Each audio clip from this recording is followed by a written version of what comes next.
Hello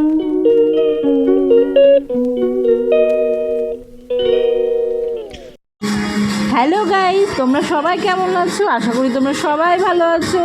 অনেক দিন পর তোমাদের সঙ্গে একটা ব্লগ ভিডিও শেয়ার করতে আমি চলে এলাম। এটা অনেক দিনের একটু পুরনো ভিডিও, গত মার্চ মাসের ভিডিও। এটা আমরা দীঘা গেছিলাম, তো আমরা ফ্যামিলি মিলে খুব এনজয় করেছি। এখানে তোমাদের সঙ্গে তারই কিছু মুহূর্ত শেয়ার করলাম। তোমরা আশা করি লাইক কমেন্ট করে চ্যানেলটিকে সাবস্ক্রাইব করে আমার পাশে থাকবে এবং ভিডিওটা তোমরা দেখে এনজয় করো। হ্যাঁ, দীঘা সমুদ্রের পাশে একটা পার্কে ঘুরতে গেছিলাম। সেখানে পার্কটির নাম ছিল ঢেউসাগর। আমাদের তো খুবই মজা এসেছিলো এবং আমি আর আমার বোন দুইজন মিলে আমরা একটু দোলনা চেপেছিলাম। তারই কিছু মুহূর্ত তোমাদের সাথে শেয়ার করলাম। দেখো, তোমাদের হয়তো ভালো লাগবে।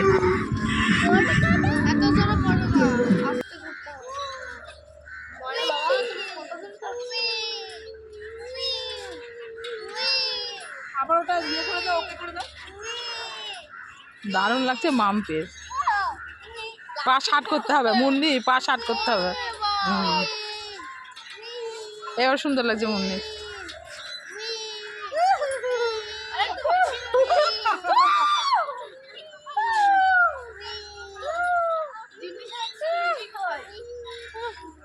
আবার ইয়ে করে দাও, ওটা ওকে করে দাও, আবার আবার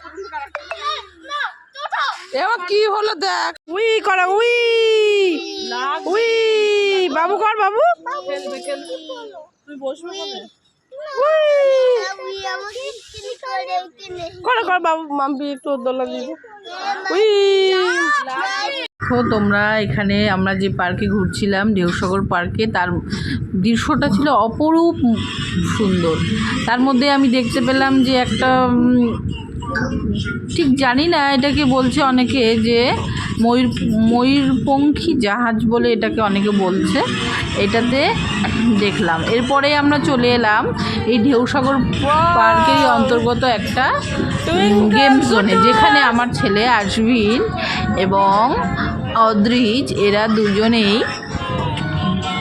একটু গেম খেলছিল এবং এই রাইডগুলো একটু এনজয় করছিল। তোমরা এটা দেখতে থাকো, আশা করি তোমাদের ভালোই লাগবে। আর তোমরা কমেন্টে অবশ্যই জানিও তোমাদের এই ব্লগটা অনেক দিন পরে যেটা শেয়ার করলাম তোমাদের সাথে। একটা বলতে পারো এটা একটা ছোটোখাটো একটা ট্রিপ, যেটাতে আমরা গেছিলাম কিনা দীঘা এবং দীঘার আশেপাশের কিছু জায়গা। তোমাদের কেমন লেগেছে তোমরা অবশ্যই দেখো এবং জানিও। বাই, ভালো থেকো, সুস্থ থেকো।